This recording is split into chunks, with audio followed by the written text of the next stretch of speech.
The FIM Motocross World Championship got underway at Ernée. And the first MX2 race, initial start was a false one, but when we got going again, it was Jeffrey Herlings who soon found his way to the front, but it was a hard battle with riders going on behind him because Dylan Ferrandis, Jose Boutron, Glenn Koldenoff, Jake Nichols and Jordi Tixier, along with Dean Ferris, all battled for the remaining places.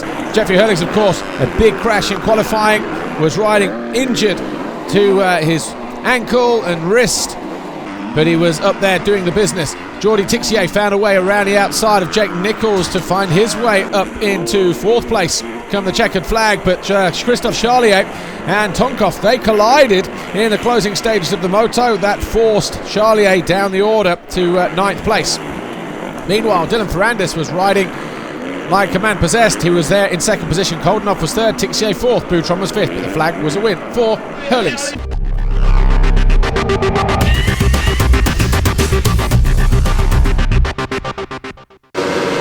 In MX1 Race One, Tony Cairoli stormed to an impressive hole shot as he came across the rest of the field. Jeremy Van Hoorbeek was there initially in second, but soon gave way to his teammate, Gauthier Paulin. That was Paulin going from third to second. Then he had his eyes set on Cairoli. Cairoli made a mistake later on lap 11, and then these two were absolutely bar to bar, wheel to wheel for the remaining 10 laps. Tommy Searle and Max Nagel had their own little battle. It wasn't the first time they came this close either.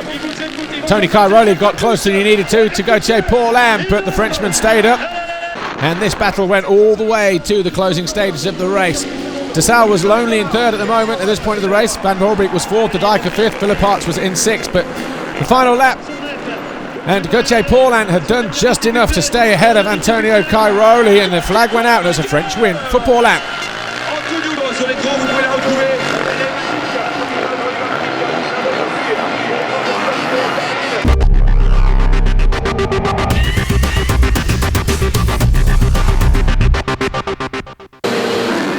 Gate dropped for MX2 Race 2. This time it was the Yamaha of Dean Ferris who stole the lead, but Tixier led, and then half a lap later he crashed when he lost the front end going into a left-hander. He picked himself up from 17th and got back into contention in 9th, but it was not the way the Frenchman wanted to end his French Grand Prix.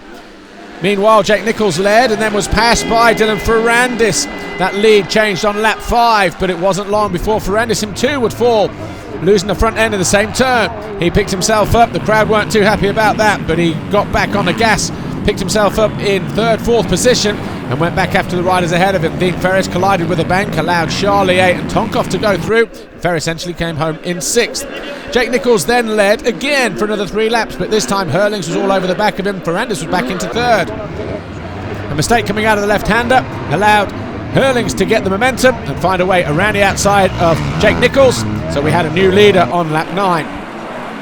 Dylan Ferrandis then tried to have a look down the inside of Jake Nichols and lost ground, not only to Nichols but also to Charlier.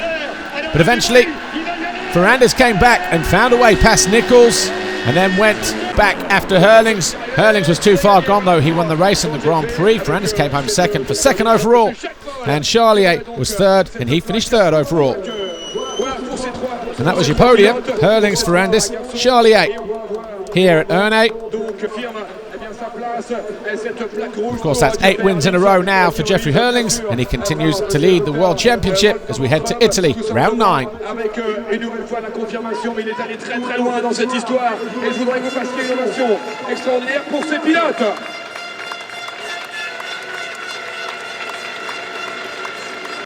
Jeffrey, despite all the bumps and bruises, you were completely set on not letting anyone break that undefeated GP record. Yeah, definitely. Shame I didn't win all the motos, just lost one. But I'm really thankful. God made me go through gnarly things yesterday, and I'm happy to be here on one piece. It could have been horribly wrong. So happy to be out there. I just did enough to win. Didn't push my limits. Just if I won was enough. So I did that, and let's go to Italy for another GP. And never could do it without Red Bull KTM Racing Team. Thanks to all you guys. I'm right there. We'll see you next weekend in Majora.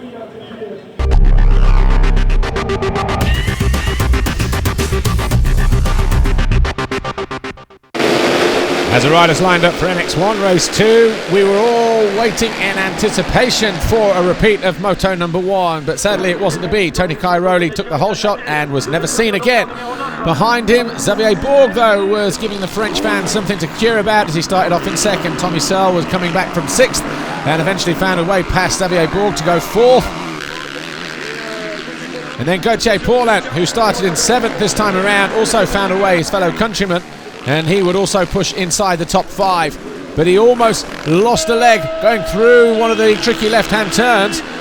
Had to deal with Ken de Dijker as well in the closing stages, but at that point it was Tony Cairoli, Clément de Sal, Tommy Searle had got to 3rd, and Paulin was then in 4th place, with Ken de Dijker in 5th and Van Hoorbeek in 6th, who actually fell at turn 1. But Gauthier Paulin gave himself too much work to do and could only settle for 4th in this second race, but it was going to be good enough for 2nd overall. But this guy here, Tony Cairoli, was sensational yet again, picking up his 59th Grand Prix victory. And your overall podium was Tony Cairoli, Gauthier Paulin, Clément de Sal, and of course 59 GP victories for Antonio Cairoli. He continues to lead as we head to Italy, round 9, his home Grand Prix at Maggiora in 1 week's time. Antonio Cairoli.